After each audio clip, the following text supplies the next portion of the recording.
I remember ages ago reading about how some animals, if caught in a trap, will gnaw off the captured limb to attempt to escape.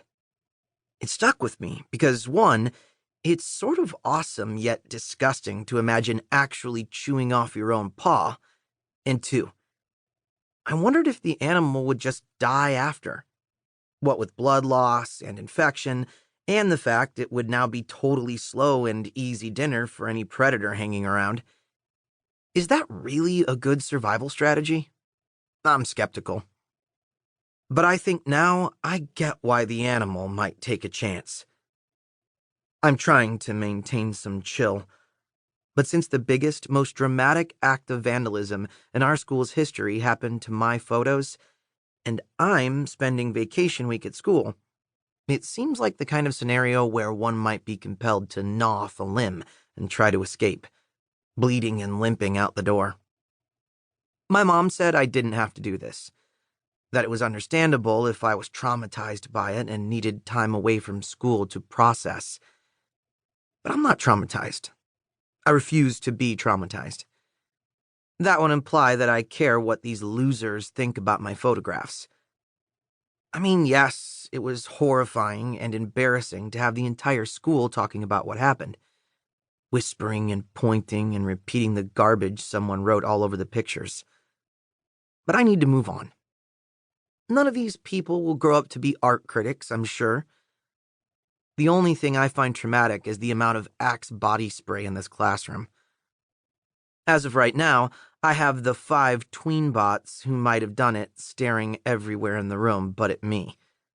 Like my face is some kind of anti-magnet to their eyes. But Ms. Lewiston isn't having it. Please move your chairs. Remember, this is a justice circle, not a justice line or a justice blob. She smiles, but no one smiles back. Poor Ms. Lewiston.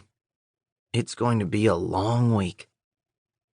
People shuffle their chairs around, and like one of those "Which Time Lord are you, Doctor Who" quizzes online, I swear I can tell everything about these clowns by the way they get into position. First, Molly Claremont, overachiever extraordinaire, hops up like she sat on a tack and moves her chair so that it's directly opposite mine. Great. I'm now all deer in the headlights with her staring right at me. I preferred the anti-magnet thing. Second, next to her, Andre Hall gets up and repositions his chair by lifting it and putting it back down so that it doesn't make a sound. I barely even saw him move. He just went from one spot to another. I doubt anyone noticed him. Kind of like how he gets through school. Third, Eric Estrella lifts his chair too, but one-handed, bringing it up and down a few times like he's doing reps with a weight, then lets it drop with a clatter. Then, when he finally sits down, he immediately gets up, cracks his neck a few times, and sits back down. Dude is such a jockstrap.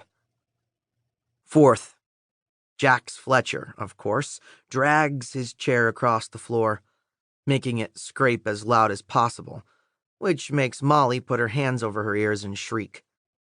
For the record, it wasn't that loud. Then Jax flips the chair backward, straddles it, and hangs his arms over the back. He taps his foot like he can't wait to get out of here. Get comfortable, buddy. We have 6 more hours before any of us go anywhere. Fifth, Ms. Lewiston is trying to be patient, I think. But if I were taking bets, I'd put money on her losing it with Alice Shue, the last of our little club, before the week is up. Alice isn't like Jax, who's basically a black belt at bugging people until they lose it. But she's so freaking out of it. Like now, while we're supposed to be getting into this circle, she's sitting as far away as possible, staring out the window and whispering to herself. Also, it should be noted that she has a massive and nasty-looking black eye.